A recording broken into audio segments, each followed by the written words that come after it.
Hey, Michael. Howdy. Nice to meet you. So I have Michael Zollars with me. He's running for county sheriff this year. Hey, Michael, what inspired you to run for sheriff this year? I've considered it off and on just personally for the past couple of years, but there were some changes early in this campaign where I saw an opportunity to run. When one candidate decided to pull out, I thought, the people should have a choice. I did 32 and a half years with the sheriff's office, retired there in September of 21. Retired happy, retired for a new opportunity at a new agency to help them grow and evolve that agency. So it was by no means, I've had it, I've had my fill. I went right back into law enforcement 3 days after I retired. But the people should have a choice. Like I said, 32 and a half years in the sheriff's office, was a sergeant, lieutenant, led the traffic unit, patrol divisions, was a SWAT team member, team leader, and team commander when I retired. Wow. Was a TAC team commander when we stood up our TAC team or the riot control team during our civil unrest a couple of years ago.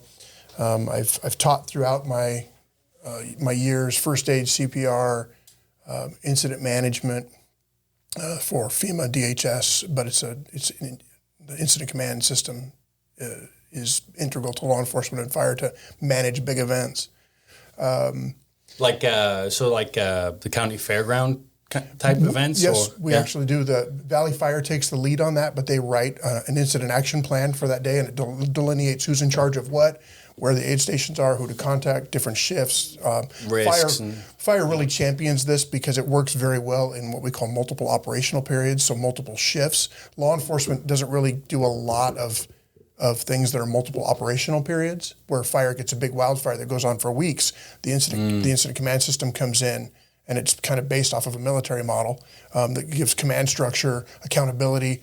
You don't lose track of people and resources where they're at. It's a much better way to provide for safety and financial accountability and make sure that you have the right people and right resources at the right times, that you're getting the appropriate amounts of rest and supplies and all those kinds of things on the large scale events. Got it. Okay. Yeah. Sorry, I didn't mean to interrupt. I was curious. Fine. And then, I've been a volunteer firefighter for over 38 years in the same district. I've often told people that the law enforcement job has paid my bills and allowed me to have a good standard of living and raise my family. But the volunteer fire job has really paid my pride. I do that because I enjoy it.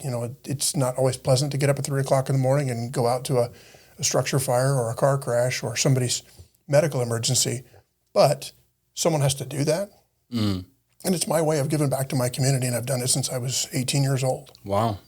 And so, and it probably helps with the camaraderie between the two agencies, because you always hear the police and fire are always like, oh, fire's better, police better, even though they're distinctly different. It's like, and all my buddies, both in law enforcement and fire, I tell them that I said, I belong to both clubs, so I get to laugh and mock everybody, and I get to celebrate everybody. I said, you understand that when I'm ribbing you as a cop, and when I'm a cop, I'm ribbing them as a firefighter.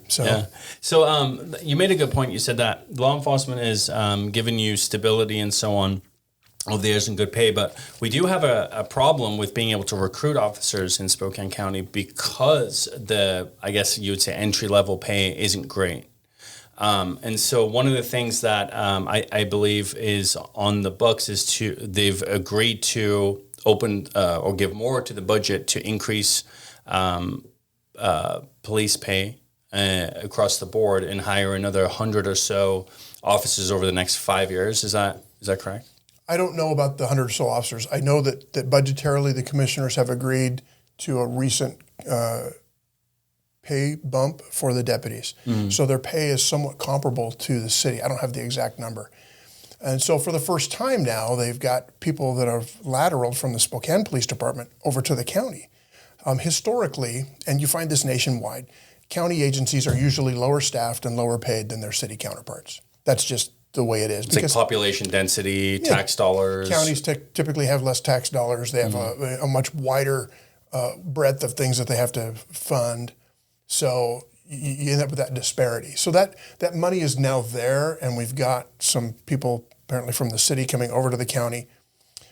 But also on the flip side of that, understand that every lateral officer, and that's when you move from one agency to another, in-state or out-of-state, it's called a lateral. Every lateral officer gets a $25,000 bonus. Oh, okay. Every single one. So every lateral officer that we recruit from another agency, in addition to the pay that they get, gets $25,000. I believe, I don't know exactly, but I believe it's half up front and half when they complete probation. But still, $25,000 for city officers to change their uniform, change their badge, and answer to a different boss, and work out of basically the same geographic area. Right.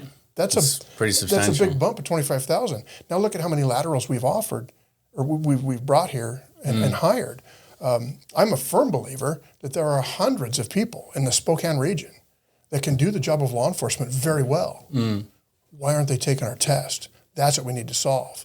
The lateral used to be a small bump, and then it just gradually in increments increased up to $25,000. When does that stop? Right. When do we stop throwing money at a problem and fix it instead of having to throw the money to get people to come? And advertising at major metropolitan areas all over the nation, there are probably some good cops, but do they really share the values that we all have here? I grew up here. Right. Do we have these same values here? Are we getting the right people for the job, or are we just getting people for the job? I don't know. Right. And now, I guess one of the counter arguments would be that, hey, a $25,000 bonus for the lateral cops to come over, or deputies. I don't use cops. I guess it's just a generic term. Everybody does. Yeah. We do. So I guess the counter argument would be, yeah, it's $25,000, but they've been trained. They've got their fundamentals in line. So it's just a case of now teaching them code, teaching them law, and how to apply that in this state, because obviously state to state, it's all different, right? So there's less of an entry level learning in terms of the fundamentals. So, what is the average cost for someone that's, just green, wet behind the ears, comes in and they're learning? Is there a trade-off there? There is. I mean, a brand new hire goes through the whole hiring process on their own. Then once they're hired, they go to it's almost 6-month academy. And then almost a 3-month training curve. So there's a 9-month training curve. If you hire them and put them in the academy the very next day, it's 9 months. If they are hired and you have work for them to do for a month or so, obviously it extends that. So it's a minimum of 9 months. Sometimes they get extended in the training car if they're having trouble grasping a particular concept, or they need some more work on a particular set of skills. But it's about 9 months, so you've got that time frame. A lateral comes here. If they're from out of state, they do a 2-week equivalency academy. Okay. And if they are from in-state, they typically go right into the training car with an FTO, and that's a much shorter process. And obviously, you don't have the nearly 6-month academy because they've already completed that. So there is a cost savings in one sense, but it's $25,000 every time you hire a lateral. Right. In the other sense that we didn't used to pay. Right. And it's kind of like one of those things. It's in business, I always talk about sometimes it's best to hire someone who is green, who is wet behind the ears, because you can shape and mold them into the secretary you want, or the administrator you want, whatever it may be, because now you're telling them, hey, this is how I want, or how this department operates and how we function. And so you're building them up in a way that is congruent with, like you said, the agency's values and so on, because the agency's values may differ state to state. So there is an intrinsic value from doing it homegrown. Yeah. And to some extent, as we did probably for 10 or 15 years, you're getting people that are coming out of the military. They've already got a 20, 25-year career behind them, and then you're hiring them. Our average age in the patrol division on the sheriff's office really went up because we're hiring lateral people and people out of the military that are older. I mean, it's just the chronological sense of it. And so a lot of laterals will spend a number, 5, 10, 15 years at an agency before they'll move. It's not very common that people do 2 or 3 years and then move. So they've got that time behind them. So the average age, if you're not careful, of your workforce can increase. And then you've got older people working the patrol. I have some people that work for me right now that are older. They don't like working graveyard. I don't like working graveyard. It's hard on me now. Right. I'm in my mid-50s. It's hard on me. I don't recover from it well. I'm not the young guy that I used to be. Graveyard didn't matter. Yeah. If I got onto graveyard and stayed on graveyard, it might be a little bit different, but it's difficult. Graveyard is difficult even for young people.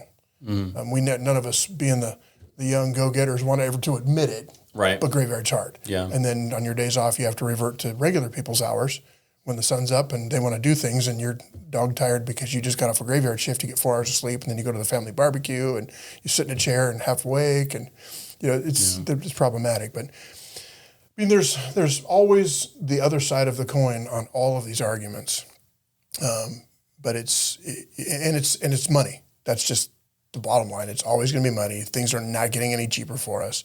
This looming economic crisis that we're all looking down the barrel at is pretty daunting. Mm-hmm. And then there's the nationwide optic of law enforcement. It is highly scrutinized from every camera angle, literally, and people don't often understand the why behind what we do. There's a lot of people out there that make a living studying the human body and reactions to stress and reaction times. And Force Science Institute does a lot of things with that, where they can show you that the human body and the human mind work together. A decision is made, a physical response is initiated, and you can't stop that in time just to change that reaction from what's being seen on the camera angle, right? In the split frames as we and the reality is, I watch something. It takes. I mean, fractions of a second. I mean, you don't have time to really think. If you think someone's pulling a gun on you, whether you're an legally armed citizen and you're in a situation that is escalated, or you're a cop, if someone pulls something from behind their back or whatever, you have splits, like fractions of a second to react. Yeah. And the difficult thing is, I think that more and more, especially when cops are in encounters with people who are people of color or minority groups, whatever term you want to use, I think cops are in fear of being the next cop put on trial for a hate crime that wasn't a hate crime. They were trying to do their job, and things played out as they may. Oftentimes it's an escalation on the perpetrators. Not always, but oftentimes it is an escalation on the perpetrator's side. And then all of a sudden that cops are racist, and it's like, hold on a second. When did we stop enforcing the law based on race? And I feel like, is there a sense in the Spokane Sheriff's Office that there's a hesitancy almost in that regard? I know someone that retired because he didn't want to make the nighttime news when he was dealing with a minority suspect. And he said, I had an epiphany, and I don't want to be that guy. I dealt with it just the other night at work. I had a guy who put his hands in the air and right there on the scene told me, you're not going to bait me. You're not going to bait me. You're not going to make me, put my hand in my pocket and then shoot me. I'm like, what are you talking about? I just need your ID. I just watched the guy commit a crime. I was just trying to get his ID from him. And he said, you're not going to bait me. And I'm like, why? Don't do this. Yeah. Just give me your ID. Or if you're that concerned, say cuff me and you can grab it yourself. Well, he wanted me to reach into his pocket, and he wasn't handcuffed. I'm like, no, I'm not doing that. Yeah. It was a fluid dynamic. There was a lot of people. There were a lot of people standing around. It was a very fluid environment at that time, and I was not going to commit myself to anything that would close distance with him. I just wanted him to reach into his pocket, take his wallet out, which I could see in his front pocket, and hand me his ID. Right. And it was all of this, this almost victim status. You're not going to do this to me. I'm like, what am I doing? Give me your ID. Yeah. So that part of it is frustrating. Yeah. And I think that there's to play devil's advocate here a second. It's not necessarily a bad thing that he didn't want to reach into his pocket. Okay, but then it's like, okay, but then you need to at least comply with me and let me get you in cuffs, let me get you secure, and then I can grab it for you, right? What I've seen a lot is that people just escalate, and this isn't just Black people, or Mexicans, Latinos, people of color. This is everyone. White people do this as well all the time, where they just demonize the police, and it's the difficulty. I think what I see is as a law enforcement officer, you go out, you get one good call. The person is just a nice person. You pull them over for speeding, whatever. And it's just like, hey, can you just give me my ticket? I'm sorry, but okay, there you go. See you later. But then the next 3 could be that guy you just described. And it takes a toll. At some point you go, we have to look from an outside perspective and go, they are people too, right? And if my work and my stress and the things going on in my personal life have an ability to impact my work, then why do we say to law enforcement officers, it ought not? Because it's gonna. So we can say it ought not all day, but it's going to. It's going to have effect at some point. And I think that introspectively, that law enforcement officers have to have that, obviously, the emotional maturity to understand when they're at that point and then go, I need to take a break. Yeah. But we, as the general public, need to look, and I don't think this is really a huge issue in Spokane County. I think we have a lot of law enforcement support in Spokane County.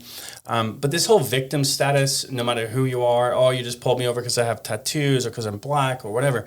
My wife's black. She's been pulled over plenty of times in Spokane County. But it ain't because she's black. It's because, oh, hey, your tabs were expired. It's my fault because I do all the paperwork. But, I'm sorry, I'll call my husband. And she will. She'll call me right there and say, hey, honey, my tabs are expired. Did you know? Nope, didn't know, but I'll go online and renew them. It's not because she's black. It's not because she's driving a car she ought not be in because she can't afford it. She's never, ever felt that way in Spokane County. So, and that's just my perspective, right? And I know a lot of people say, a lot of people say, well, you didn't have you didn't grow up and you didn't have the black culture, but she did, and she's never felt that way. Right. I mean, she has been in throughout high school. She was, because she's half white, half black. She got it from both sides. The black kids would call her Snow Bunny, the white kids would call her the N-word, and whenever they were hanging out with different groups, and she couldn't win for losing. Right. And so she's seen these, not systemic, but these individual acts of racism throughout her life. But it isn't systemic. I don't see it. And I think that the more and more that these communities who have these perspectives of law enforcement engage with law enforcement and actually sit down and want to listen instead of demonize, they would probably have a whole different perspective. And I think that we're seeing that actually nationwide now, where people are saying, what happened to personal accountability? Personal accountability and respect for authority. I mean, that's truly, you take all of the colors and the races and the religions and all of everybody's different, niche that they want to claim that they're unique in. Mm. It comes down to personal accountability, respect for authority. Mm-hmm. I literally watched a crime occur in front of me the other night. Saw it occur. No question in my mind it occurred. I watched it directly, clear field of view. The guy said, I didn't do that. Okay, well, I just watched you do it. So, I mean, just own it. Yeah. And the evidence of it's laying right here. Mm. You can lie about it all you want, but I watched it happen. Right. Just own it. And people don't want to do that. One of the other things I'm running on is since I've retired, I've had the opportunity to talk to a number of deputies. And the recurring theme, and it's their word, is they want a regime change. It's disappointing and concerning that the current administration is considered a regime. That is not generally a good word to have applied to you. They want change.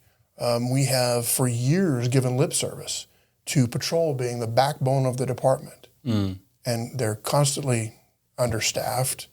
The platoons are staffed currently at minimum staffing before any days off. Yeah. Or vacation days, sick days, anything like that. I heard that we're basically paying double time almost all the time right now. Yeah, we did time and a half when I was a sergeant years ago, and even as a lieutenant, I'd call people and joke with them, hey, come in, sit upright, breathe on your own for 12 hours. I'll put you on the desk. I just need one more guy to make minimum staffing, trying to get him to come in. And now we've gone to double time. And now you've got sergeants working double time. That's big money. So when does this stop? There's much ado about how we're hiring people. We're going to hire these people. We'll be fully staffed in 18 months. And I get it. It's a process. As we discussed the time frames. It is a process, but we're going to be fully staffed at like mid-90s numbers. Could you imagine doing anything else at mid-90s numbers now? Well, I mean, do you know what the population growth is mid-90s to now? I don't. I haven't looked at those numbers. It's pretty large. I think when I moved here in 2008, we were sitting around 280,000, and now we're 500 plus. So in the entire county, yeah. And I could be a little wrong. 539 within the county, right? I think it was the last number that I saw. So we're at 0.7 officers per 1,000. National recommended average is 1.2. So we're 0.5 under average, essentially. Yeah. So how do we get there? It's a process. I understand that. But, and fully staffed is true insofar as it goes. Fully staffed at a mid-90s number. Who can, in this day and age, work at a mid-90s number? And so we're trying to get, I'd like to get more deputies into the county, hired, more into patrol. I want effective deputy staffing. I don't want more deputies just so that we can peel them off and put them into special projects. We need them out there making that presence in the community. But on the flip side of that, I just got my tax assessment too. My taxes went up 35%. I'm not interested in raising taxes. I'm asking our commissioners, and I think it's personally a good thing that we're going from 3 to 5.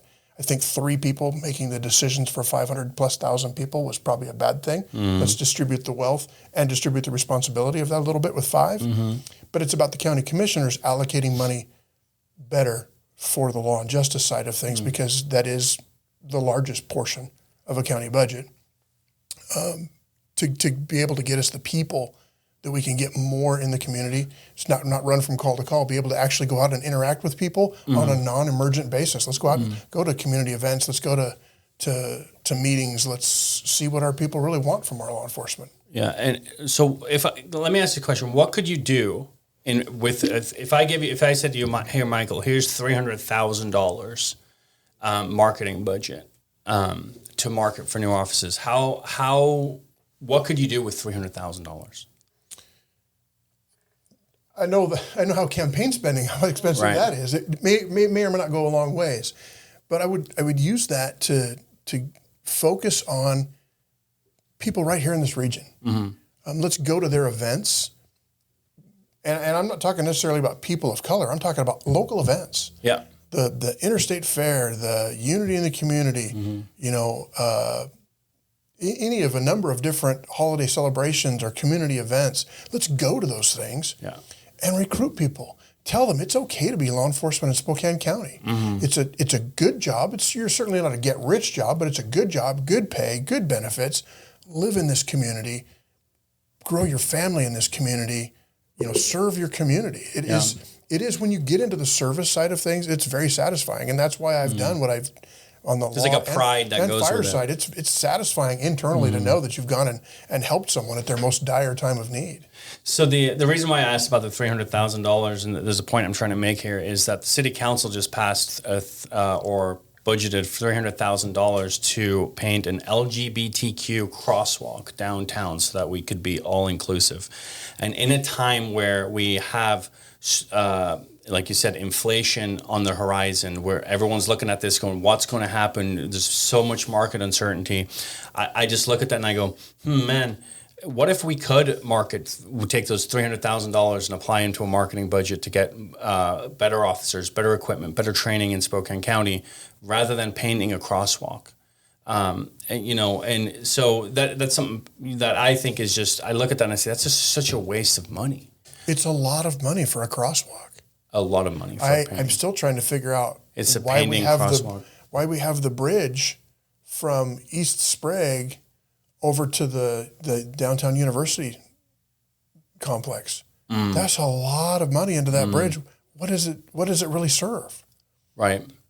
I know if you drive over there underneath of it right now, there's a lot of homeless people just sleeping along the streets down there. Yeah, well, and let's talk about that a little bit. So let's jump into on the survey, we'll go to question 12. You responded, so question 12 on the survey, the poor and needy. The statement is that providing a safety net for the poor and needy is the responsibility of individuals, families, churches, and local communities. It is not the responsibility of the government, which primarily exists to protect citizens from foreign and domestic threats. Those who are able should be encouraged to work because the satisfaction of the fruit of their labor, which we kind of just talked about, regardless of how minimal or mundane, is dignifying and life-giving. and this is grounded in the Bible. The issue application is many metropolitan areas have a growing problem with homelessness, which is often connected to drug addiction and mental health issues. Local government officials should focus on protecting the safety of all citizens by enforcing regulations against public disturbance, trespassing, and loitering. The response is that government officials should leave the provisions of housing, rehabilitation, and other social services to individuals, families, and private organizations. They are better equipped to directly help the homeless. Additionally, local officials should support law enforcement with proper funding, good faith negotiations, and responsible accountability. And we kind of touched on a few of these concepts. You responded to 6, so you're kind of a little over halfway on strongly agree, between strongly agree and strongly disagree. So what do you see as being, in response to this, a big factor in your ability to police the homelessness issue? So part of the difficulty with this is law enforcement is 24/7. And I like to tell people law enforcement is like 7-Eleven. We're open 24/7. We've got a little something for probably everybody, but you may not like the price. And that's true in this respect. Homelessness is truly not a law enforcement issue. It is a societal issue. We have allowed our society to go this direction. There are many people that will say, well, there are people out there because of victims of circumstance, the recession, blah, blah, blah, blah. There are. Many people are victims of circumstance. They didn't want to lose their home.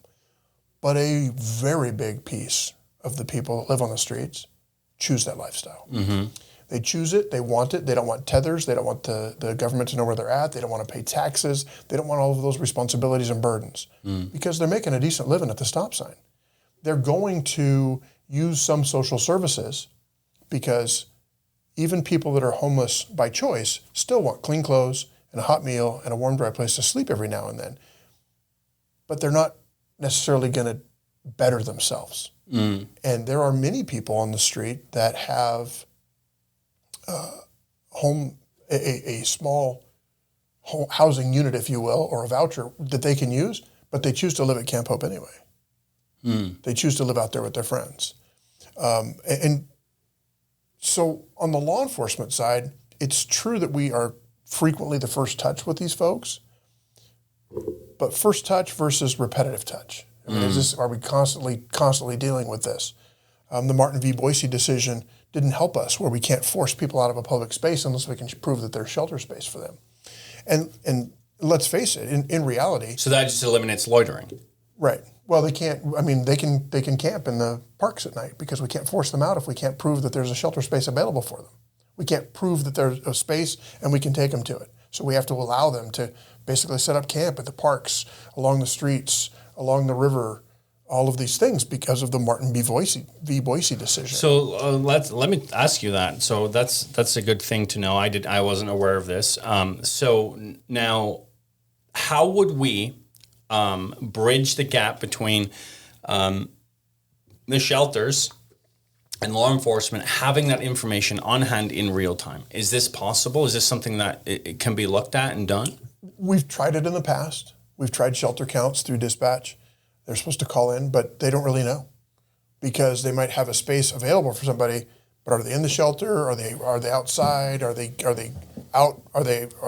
Did they promise to come to this bed, but they're not actually coming back tonight? Right. So that was always in big flux. So it's almost like you're at a hotel, and you have 500 guests, and all your rooms are booked out, but they went out to dinner, right? And so are they going to come back? Are they not going to come back? Did they leave early? Did they not leave early? Is your late show up not showing up? You don't know. Are they coming? They paid for the room. Are they coming or are they not coming?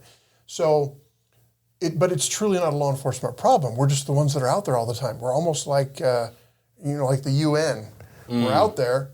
We look good, but we really can't do much about it. But what we can do is strict enforcement of criminal violations that are associated with that type of lifestyle. Yeah. There are a lot of crimes that occur. Not all of them are criminals. I'll tell you that right up front. But there are a lot of crimes that occur, and there are a lot of people that prey on the homeless. Because they're vulnerable. Yeah. They're vulnerable people, and there are people out there that exist, it seems, just to prey on people. I see it all the time at work right now. There are people that come out just to prey on people.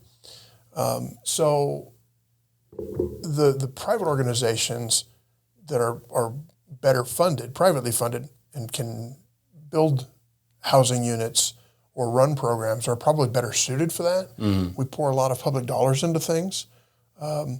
When they tried to put the homeless shelter at the old East Sprague Cinemas, I was working in the Valley as the night shift patrol commander, and I went to those meetings. And those people were not having it because what a lot of people didn't know is that the old East Sprague Cinema was used as a day center for developmentally disabled adults. They could go there and do activities. They could go on outings. They could get job training for those that could learn skills for job training. So it was a way for them to better themselves or for their family members to help better them. And they wanted to move a homeless shelter into the other half of the building. Yeah. I took the sponsor aside and said, I think this is a bad idea because you might have good people in your shelter, but there are people that are going to gravitate to your shelter looking for those to prey on. And that's always been the argument, I think, in the past year or so, year and a half, that they've been trying to get a more permanent shelter has been people say, we need to find a fix for homelessness, and then every opportunity that's come up or every solution has been in a community. And then, it's almost like we're being demonized as a community because they're saying, well, no one wants this on their front door and wants to deal with it. And it's not necessarily that we don't want to deal with homelessness. It's that the loitering that goes on. You see, all you had to do was 6 months ago, drive under the bridge downtown by the shelter, and everyone's camped. That's what's going to be in your community. All the associated substance abuse problems, the property crimes, the waste that's thrown everywhere, both human and trash. It becomes awful. Yeah, and so it's almost like we were being demonized is what I felt when I've heard some of these statements like, oh, well, the community want us to solve the problem, but the community don't want the problem in the community. It's like, well, yeah, of course we don't. What we want is law enforcement to enforce the law and hold these people accountable when they break the law, which would deal with quite a bit of the issues instead of just saying, oh, hey, here's a pamphlet and let me take your drugs from you. How about we enforce the law? Well, you are, but that's the problem. The law is just wrong now. I was going to say corrupt, but it's not corrupt, but it's just inherently wrong. The people who legislated that bill, they have no idea of the impact that it's truly having. They live in these bubbles in these nice houses in communities that aren't impacted by this. They passed down legislation that tells law enforcement officers, hey, you have to have 2 contacts first, and then you can book them. But then we don't want you to, though. So you can, but we really don't want you to. And no one keeps track of the tick marks on the contacts. There is no state database. And the irony to this is I saw this a few years ago when we went to our legislative day on the Hill for law enforcement, is there's kind of a lagoon around the Capitol building area in Olympia, if you've ever been over there, and there were loads and loads of old motorhomes and trailers and cars, people living out, parked along the streets around this kind of lagoon that's there, and you can see the Capitol building. I'm like, it's within sight of your office. Just step outside and look. That's what you're creating, right there. Are you proud of that? Fix that. Yeah. Don't just say, well, it's about counseling, because I will tell you, social programs, as we discussed earlier, are good as long as you're getting a good return. But if you're not getting the good return, then let's stop handing out money and let's start putting accountability back into this. They have to be an either or, just like raising kids. There has to be an either you do this or this happens. It can't be instead of. And that's what the law is now. I'm sure a lot of people feel good with this new law that they've passed because it promotes programs and not punishment, but it's an instead of. It truly is. There is no accountability in that law. Where's the hard line? At some point, a hard line has to be drawn. And I spoke to John Knowles the other day, and we talked about this issue a little bit. And I asked him that question. I said, "But who keeps tabs on the contacts?" And it's like, "Well, it's up to the deputy." And it's like, okay, but then so let's say you stop someone, you've done your 2, you had your 2 contacts. Now it's your 3rd, and you possession, whatever. And then you decide to book him. Well, he can just claim, that wasn't me, someone else used my name, right? How do you truly back that up? It's really hard, because even if you're tracking it as deputy and you know that to be true, it's not like the homeless are the most truthful people on planet Earth. Well, it's another unfounded mandate from our legislature. They should have created a database that we could put these contacts in, because is it 2 warnings from me and then 2 warnings from the city and 2 warnings from the state patrol? Is it total of 2 warnings? I mean, how do you keep track of the warnings? Is it per deputy? To push it back onto the individual deputy is wholly wrong. A state law that an individual has to keep track of? No. That should have been a funded program where the state says, okay, we're going to make you keep track of tick marks. We're going to make you give them 2 warnings before you can book them into jail. Here's the database to enter those warnings into. And it's something as simple as contact name, officer name, date, time, place. Done. Just that simple. And most of that can be because so on the computers that you guys have in your patrol cars, you're logged into those, right? So most of that could be auto-populated even. It could be. Where it's like, hey, Michael signed in, Michael's using this patrol car, and so all of the forms that happen between now and when Michael logs off are just pre-filled with Michael's name. So it would take less than a minute, really, if the system's in place, like you said, with that minimal amount of information needed to really track it. Even departmentally, even if each department kept track of it, what I just told you is an Excel spreadsheet. Yes, it is just that simple. You search the spreadsheet for Joe Smith, date of birth. Oh, yep, he's got 3 warnings. Yeah, well, every program, people might not know this, but every program, every website you go to, it's all databases, it's all spreadsheets on the back end that just pulls to the front end and it's displayed nicely for you. That's really all it is. So let's talk a little bit about I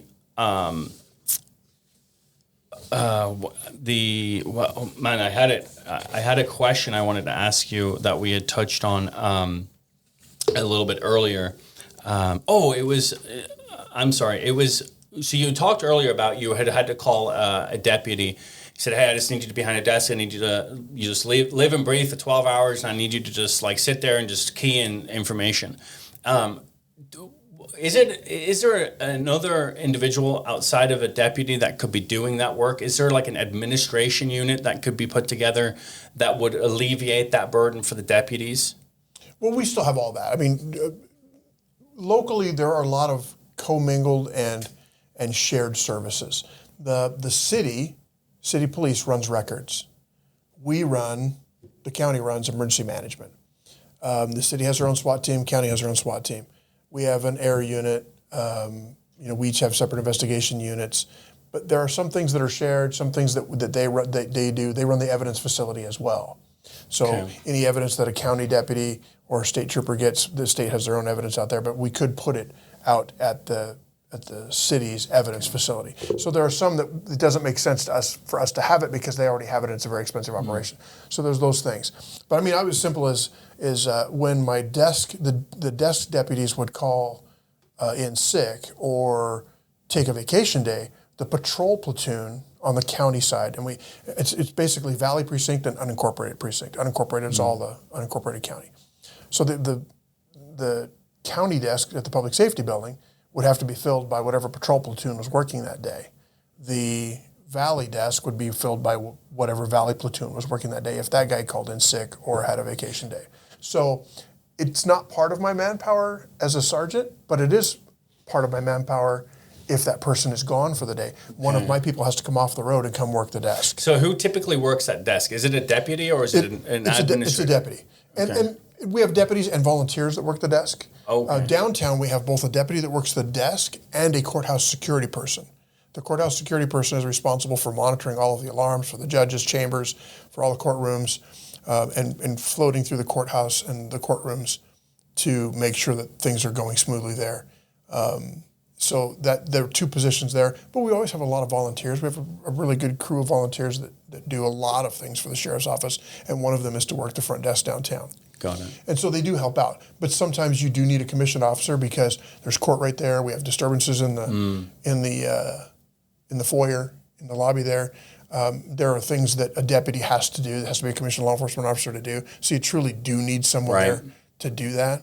But it wasn't part of the platoon's manpower. But long story short, if that person was gone that day, the platoon lost one person to go work the desk if we couldn't find anybody else to come in and do it. So coverage is necessary, essentially. Yeah.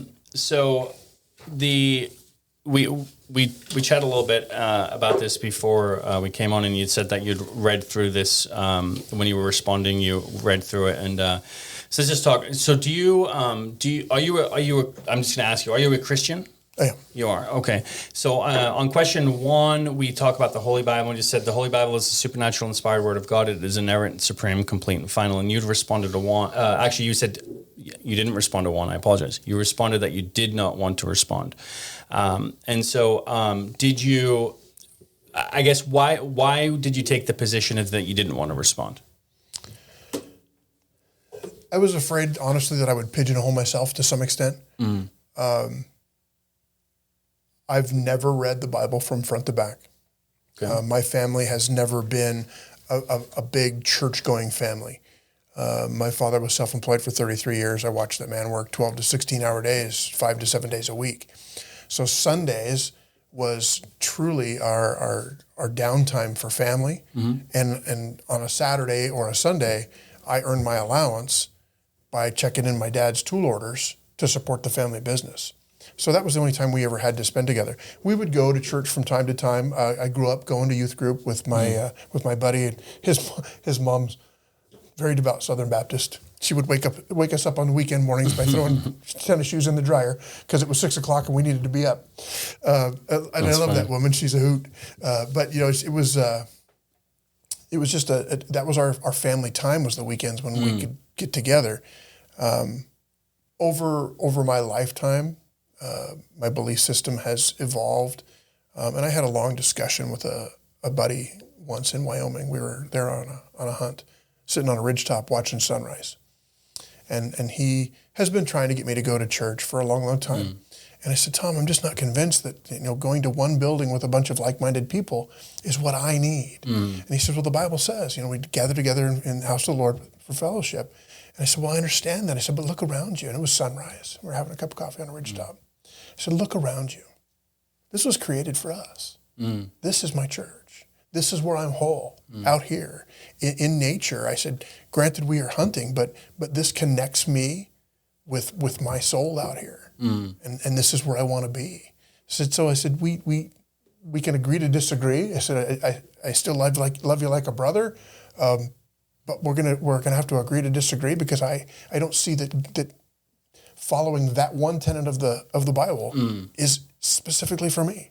Right, and I would say that, and I would encourage you, if you ever want to come to Spokane first, feel free. I would love to invite you to come with me one Sunday if you'd like.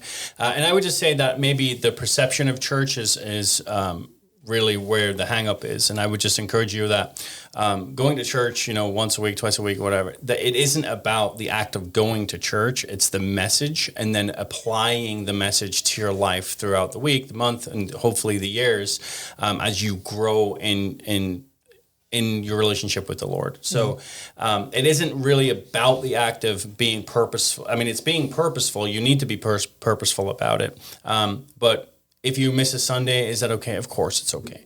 If you're, and I would even argue that you were in fellowship, and your buddy was in fellowship with you, and bringing that up to him is probably hard with you, is probably difficult with him, for him, because sometimes it's hard to witness, especially if you really know someone, you know what they believe, and you just truly have a heart to want to tell them about the Lord and say, Michael, like, you're such a good person. Why don't you give your heart to the Lord? Like, why don't you invest in this? So I would just say that I would encourage you that, yes, it isn't about necessarily that one act. It's what that act leads to, where we are taught that church isn't for the healthy, it's for the sick. And so the pew should be full, because we're all sinners. We're all sick. We all need to be there. But yes, I understand where you're coming from, but I would encourage you, and like I said, I invite you to come to Spokane first in Indiana at some point, and just really hear the message of the Bible, and just, it took me a while. I was going to church for a good 6 to 8 months before it hit home for me. And then, on Father's Day in, I think it's 2015, I heard a message that just really spoke to me about who the character of God is and who he is as a father. And that was when I said, okay, now that I can prescribe to, that I can get, and then I really got invested in my faith and started reading faithfully and understanding. So I would love to encourage you to do that and to just be a little more purposeful. And you don't have to read the whole thing front to back like a book, but, go read the book of John. I mean, this gives you a really good overview of who Christ was. Okay. But thank you for answering that question, because I think that people really want to know where you stand on that, just from our organizational perspective. So then let's go to question 4 in the survey as well, on the issue of life. The question is that God created man in his image. The duty of civil government is the protection of innocent human life from conception until natural death, which kind of plays into what you do every day. The issue application is that Washington State's reproductive privacy rights law allows minors to obtain abortions without parental consent. Additionally, this law requires taxpayer-funded abortions on demand. Late-term abortions are legal throughout all 9 months of pregnancy in Washington because of the vague way that viability is defined in this law. The response is that the reproductive privacy rights law needs to be challenged and or repealed at both the state and local levels. You responded a 5, so right in the middle. So when you say that you're a 5, what do you mean by being in the middle on this issue? I haven't read the reproductive privacy rights laws well enough to be well versed with them. Mm-hmm. But I think more about the human impact of some of this. I don't like abortion, but I also don't believe that someone who's the victim of a sex crime should be forced to carry a child that they don't want. Mm-hmm. And so that's where I go back and forth. And do we want to allow an abortion to occur in that respect, or do we want to force that person to bear that child and then put that child into the foster system, which there may be some successes, but there are also a lot of foster failures and adoption failures in our world. So this is where I go back and forth, because I've seen how bad humans can be to each other for decades, and I look at that, and this is one of the ripples. Should a person, and namely a woman, I mean, that's who the victim is going to be in this respect. Should a woman who's a victim of a sex crime be forced to carry a child she neither wanted, that was conceived through an angry criminal act, be forced to carry that child and bear that child and either raise it or give it up? And so that's where I go back and forth on it. I am probably farther towards allowing abortion in cases where where you know that this child would have no survivability if naturally born. Mm-hmm. That's something that why make that child suffer in any way? Right. To be born and then suffer for a very short period of time and then die. Mm-hmm. So that's where personally, I try and be, I guess for lack of a better word, I try and be more pragmatic about it. And I don't want to be, I'm not saying that life should be chosen or not chosen by outliers. It's that person or those two people that make that choice if it's a loving consensual relationship. But I look at the negative side of pregnancy, of those that are pregnant through a criminal act. Now, if there's a pregnancy based on poor decision making, no. It's accountability. This comes back to accountability. Here we go with personal accountability. Mm-hmm. This is your child. You made a choice. Mm-hmm. You made a choice to do these things. You're pregnant now, and that choice is two people. Right. Both of them need to take responsibility. And I agree with you on the responsibility portion, but I would challenge you a little bit on the where we draw a hard line, and this is why I would challenge you is that I go back and forth on this also, and I think about this issue a lot because I mean life matters. We wouldn't be having this conversation without life, right? So life matters, and I think that anyone that thinks about things objectively and not from an emotional standpoint, but actually sits and thinks through a problem, which clearly you have, and clearly you're not sold either on either way it seems in your statement, that we can really legislate this from a position that makes sense for anyone and everyone, right? So I would say this. If in the case of incest, rape, and so on, that we have ways to scientifically prove that rape happened, right? So we have rape test kits. We've had them for decades. We have ways to prove that a baby is a product of incest, right? We can do a DNA test in the womb. But the problem that I think we run into, and you touched on that in personal responsibility, is that people are using these exceptions to fuel a pro-choice movement and I can have an abortion for convenience, essentially, and saying, well, it's my right to choose.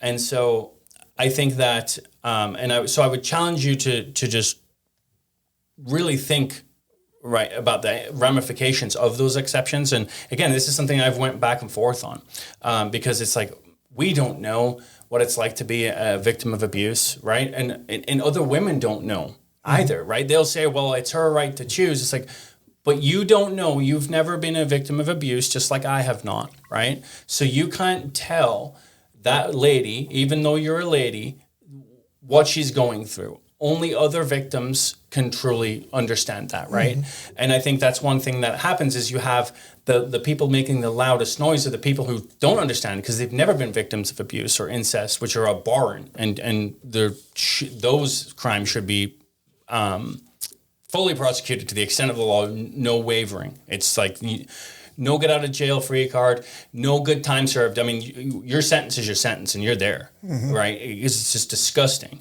And I would just say that Paul Bryan, I had a conversation with a gentleman named Paul Bryan Noble, and he said something to me that was kind of profound. He said, if we as a community can get behind someone who has been in this situation, incest, rape, and so on, and it's just horrible, and we know that, but if we can raise them up and let them know, like, hey, this isn't the end of your life, and therefore you don't have to end this child's life because of the sin of the father, the man who committed this heinous crime against you.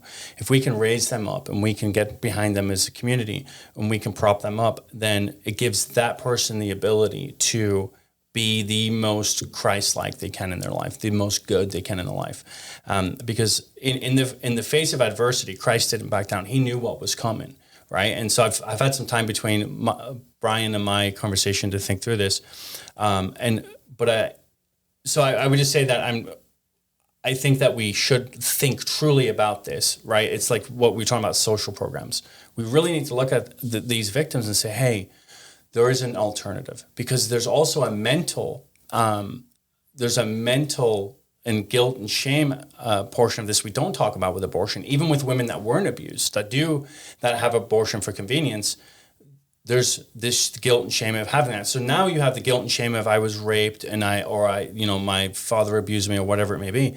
Then they find out they're pregnant, and then they have an abortion, and the guilt and shame from the abortion may not happen immediately, but years down the road, it's like, this bad thing happened to me, and then I did a bad thing, so now I feel even worse about myself, right? Mm-hmm. And so there's that portion of it too that I think doesn't get talked about enough. We don't talk about the mental anguish that women go through when, even in abortion for convenience, that haunts them a lot of times for the rest of their life. And we have people in the legislature now where these things have happened to them, and they've had abortions, and they, to this day, will tell you, I should never have done it. Right, whether for convenience or otherwise.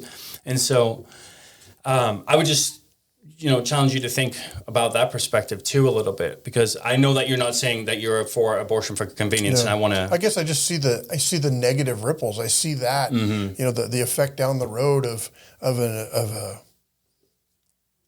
a child born out of a crime, and then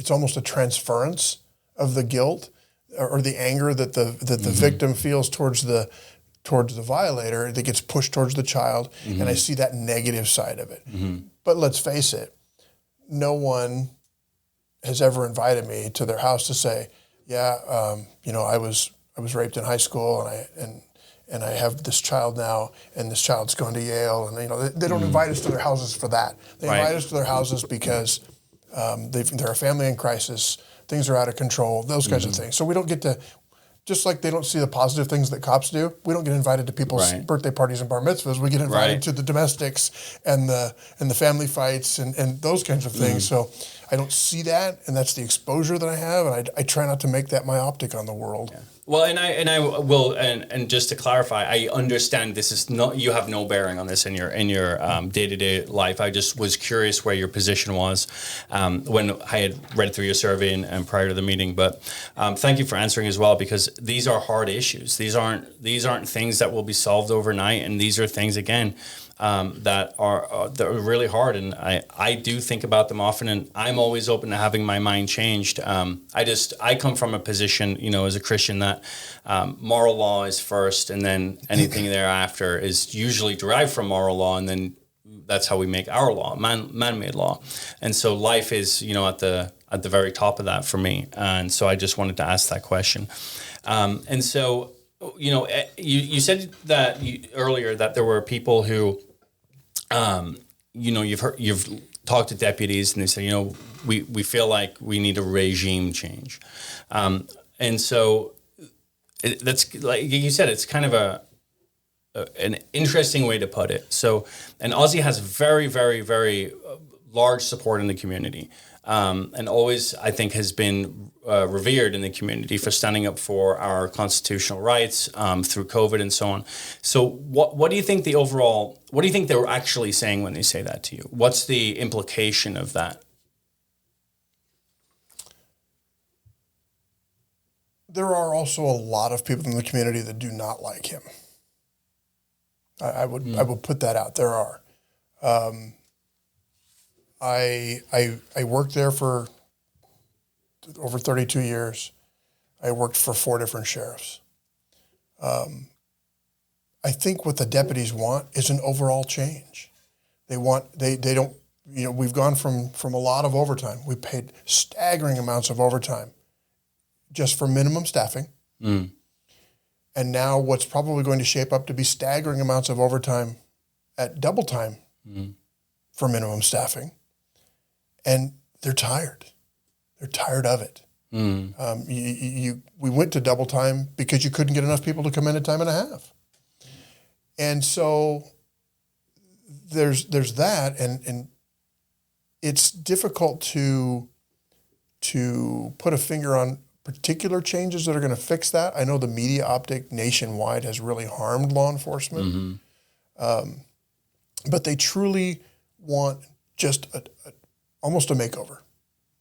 And so when one particular person is endorsed by the sheriff, a sheriff tends to endorse someone that they feel is running the agency just as well as they did. I have questions. There are a lot of questions. There are a lot of fiscal responsibility questions. The diversity study that just came out that the county basically didn't reply to. There's been a lot of blame of, well, we should have done this, we should have done that. Well, why didn't you? If you recognize that now, you didn't recognize it before, why didn't we do that then? They want that change. But what it comes down to is after 9 years in investigations, I recognize that I was far happier in uniform on the street where I could make immediate impacts in people's lives. That's just how I operate. Probably goes to the fact that on emergency response on the fire side, we go out because somebody has a problem right now and they need help right now. So that's what we do.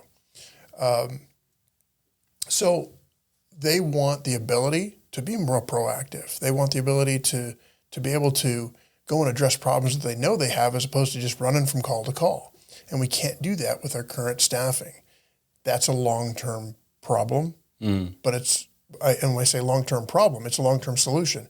But it's a long-term problem because we've been telling county leadership for a long time, 10 or 15 years, this is coming. This is coming. This is not a new problem. We've had it for years. Right. And now suddenly we have the end-all and be-all solution of hiring a few more people. Well, we're getting back to the mid-90s numbers again. Still not enough people to do it. My primary opponent has this grand plan that he's come up with through working for a year on county payroll at the COPS office, which is a DOJ office, It's a federal office. He's come up with his grand plan. He's going to put 18 community resource deputies out to make these contacts and form these relationships and get a handle on crime. Well, I would ask you, isn't putting deputies out in the communities what we should have been doing all along? Is that really new? Giving them a different title? The city's had neighborhood resource officers forever. I say forever, for decades. Is that really new? Is that a new idea? Because I don't want to put 18 more deputies out of community resource deputies. I want to put, there's 8 patrol platoons. I want to put 2 of the 18, 2 of deputies on each platoon for a total of 16 deputies. Let's give those guys some relief. Let's give them some relief and let them actually be able to take a day off every now and then. Be able to work proactively to some extent, be able to get a little breather, and then take those other 2 of the remaining 18. Let's put them in traffic. We used to have a very robust traffic unit, traffic collision investigation and enforcement, and we're down to like 5 people. We used to have 20-something. It's almost impossible to get the police to show up for a traffic incident anymore. County, I think, is better about it. We make more of a priority of it, but I know city has always, for years, said if there's no damage or if there's no injury, it's property damage only. Exchange information, contact your insurance. My wife got into an accident a couple of years ago, and it was she was driving through. It was actually really snowy. We had about 3 feet on the ground. It was a lot. So she's driving her SUV, and the Subaru hit her right in the driver's side door. Luckily, she was in the SUV, so she wasn't really hurt or anything. A little minor like neck crank from a little minor whiplash or whatever. But anyway, so she calls the police, and they said, "Well, we're not coming. Like if it's just damage and you're not injured, we're not going to come." Well, I went there, and I was talking to the gentleman, and strong odor of alcohol. And I said to my wife, I'm like, "Has he been talking to you?" She's like, "Yeah." And I was like, "Does he seem drunk?" She goes, "Well, no." And I said, "Well, he reeks of alcohol." And so I just called the police department. I said, "I think this guy's drunk."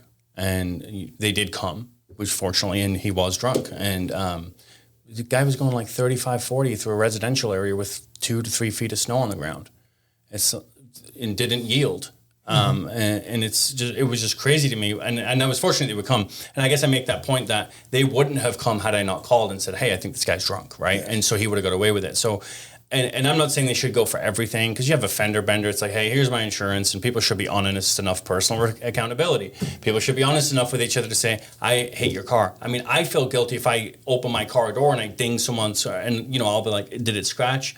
Well, if it's scratched, here's my phone number. I'll pay to get it buffed out or whatever. Because it's just that's someone's property. They paid for that. They work hard to have that. Whether or not you think it's a Beat Air or if it's a Lexus, it doesn't matter. The fact is that person has worked to get that thing, and we should be accountable for that. But to your point, you mentioned something earlier. You said there was a diversity study done, and that was given to the department. What is that study? It was about racial attitudes and racial makeup, morals, norms. I don't remember. It was a long time ago. I don't remember all of the questions, but it was put out by Eastern Washington University and to the SO, and there was a very low response rate. A lot of them weren't even opened, and so that Sean Vestal, I think from the spokesman, made an issue of this with the study about how it was so poorly received and so poorly responded to. But I'll be honest with you, I don't think the sheriff's department is as racially and socially diverse as it could be. We just aren't.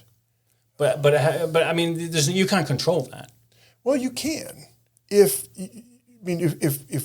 I just think we should try harder to match the demographic that we police, honestly. Because if you do that, if you get people of different racial groups, ethnic groups, and bring them together into your workforce, you bring their realities and their belief systems and their norms in as well. You become a better agency. You become better able to relate to your population.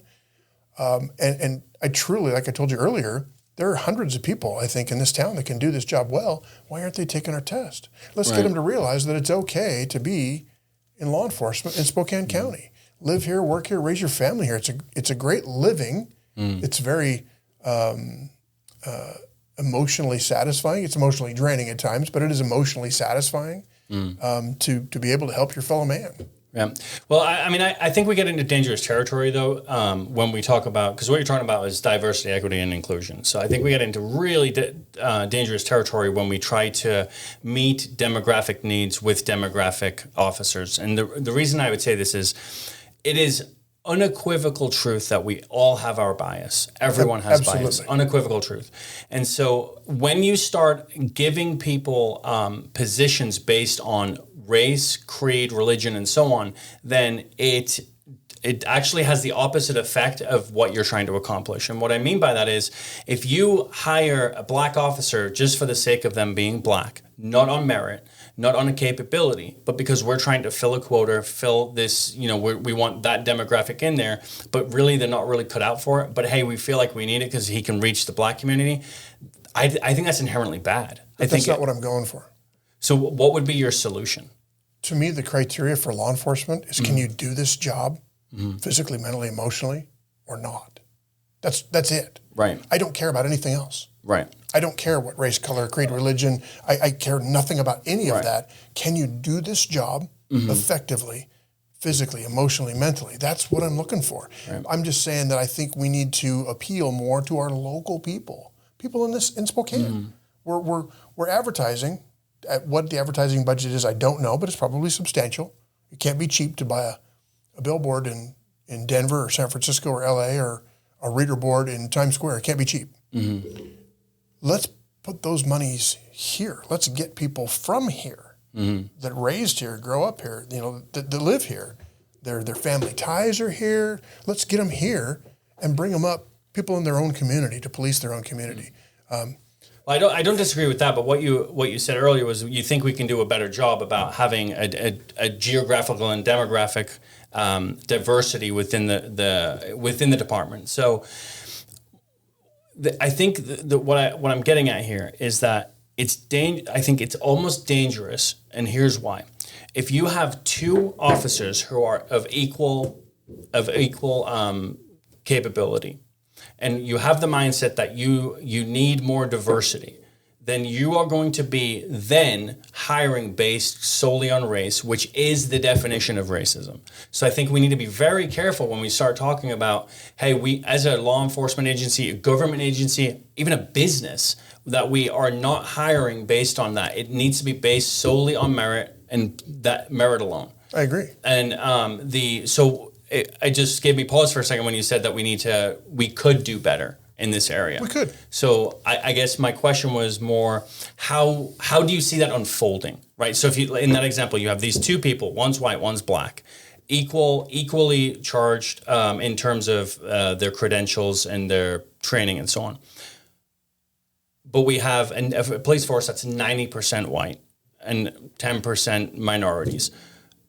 Are we then going to just hire the black officer purely because he's black at that point? I mean, how would you then, because typically if you have two white candidates, you're looking at, or two black candidates or two Asian candidates, you then go and you call their their prior employers, and you say, hey, it's between him and one other guy. Tell me why this guy's my guy, right?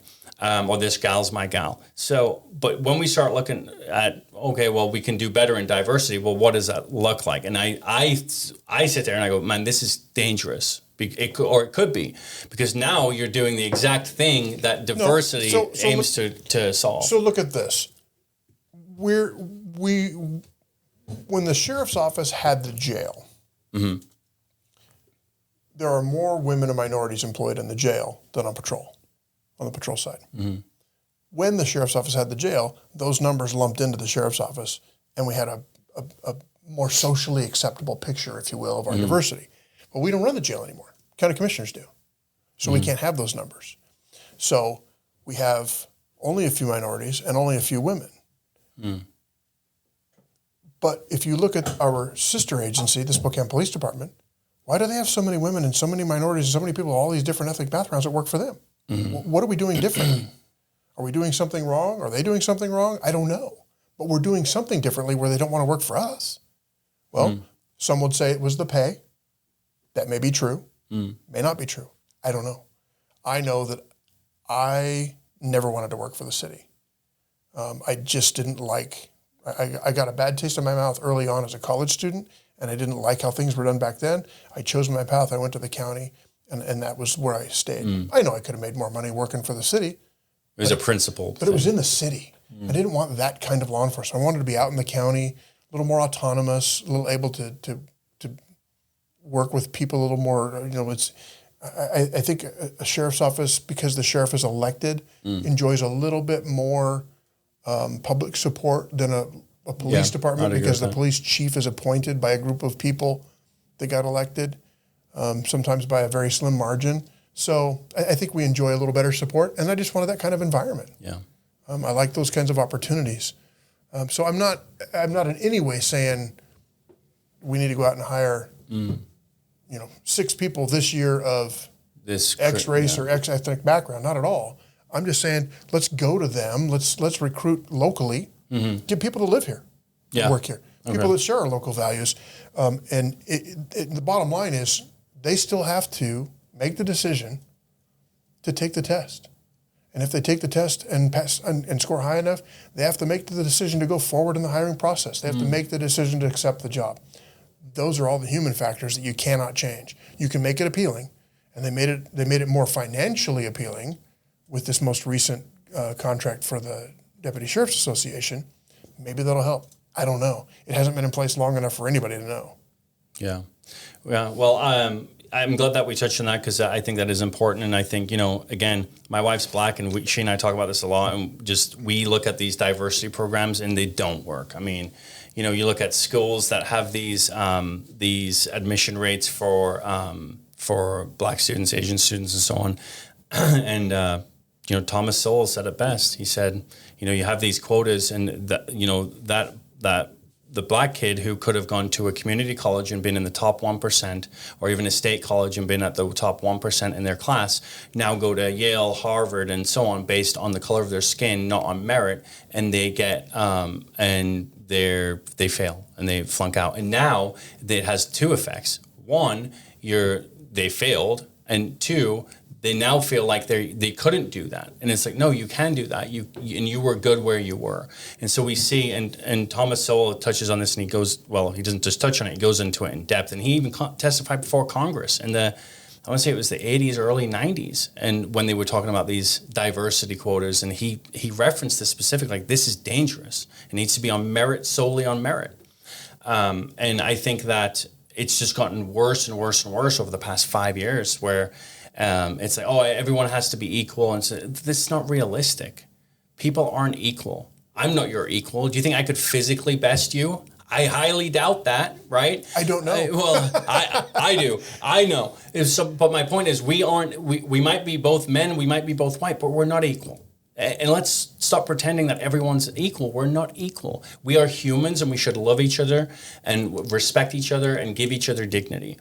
But in ability, we aren't equal, right? I couldn't do your job. I don't have the training, the skill set, the mindset, and so on. You probably don't want to be an accountant, right? So I cannot be an accountant. So that's what I'm saying. We're just different, right? And we should celebrate our differences, and then we should give people opportunity based on merit. Opportunity of people should be given opportunity, the equal opportunity, but not equal opportunity of outcome, is what I'm trying to say.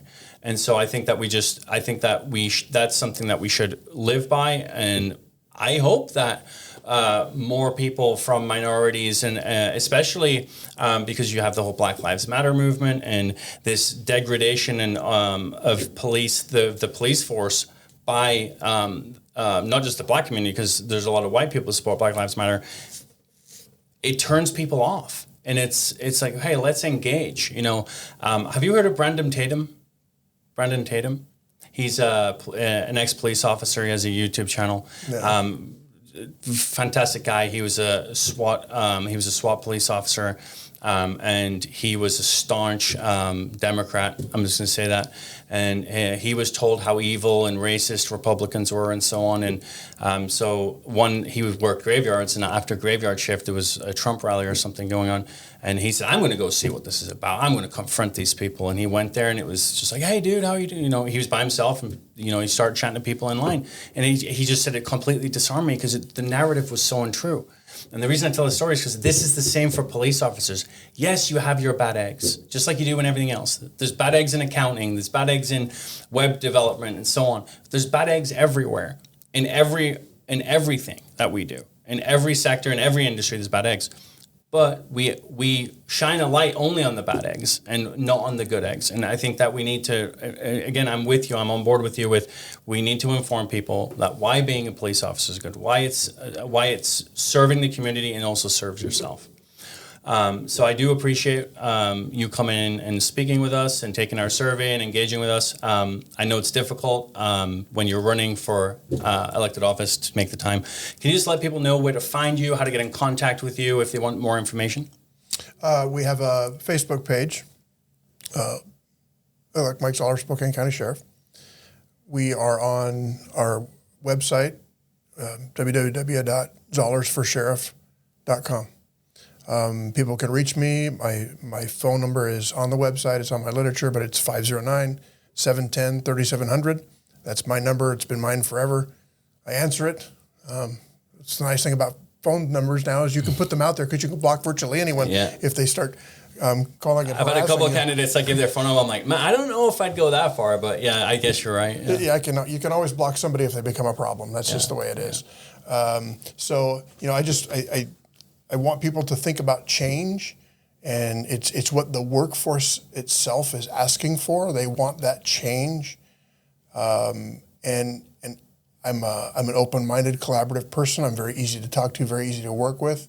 I'm willing to ask other people to help us to do things, to collaborate on projects. Because if you don't ask, the answer is no. But if you do ask, it's you can frequently get things done.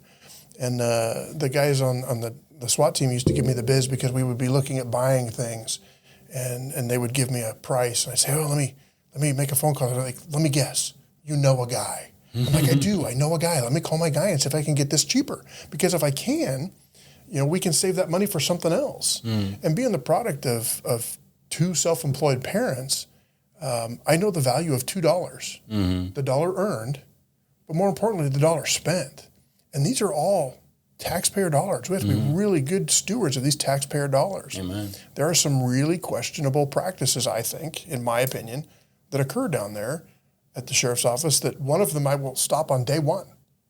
It's an overtime. It's overtime that's paid to a particular person. I don't know why. I will stop it. Overtime is overtime. We all get it.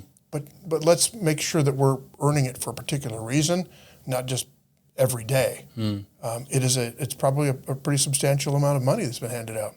The $300,000 in COVID money for a FLIR unit for a helicopter. How do we justify that? Could we have used that $300,000 in a better way? I get it as COVID monies, but a particular piece of equipment, a forward-looking infrared radar unit for the helicopter, how is that in any way tied to the strife that we've gone through with COVID? I don't know. Do sick people run more?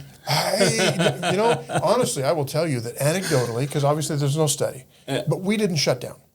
Right. I mean, we stayed open. We don't get to go home. But I will tell you that during the COVID quarantines, we saw a lot more domestic violence because people that didn't like each other were together a lot more often. And it seemed like they didn't like each other a whole lot more because some of our domestics were really pretty brutal. Wow. And so that's that human nature thing. But we didn't shut down. It was eerie some nights when there were just a few cars on the road, and they would get stopped 2 or 3 times, for whatever, because the deputies are out there, have nothing else to do. So they're like, "Oh, that guy's got a tail out. Yeah, I already stopped him. I already got that guy." So they were talking to each other. "I stopped him 20 minutes ago.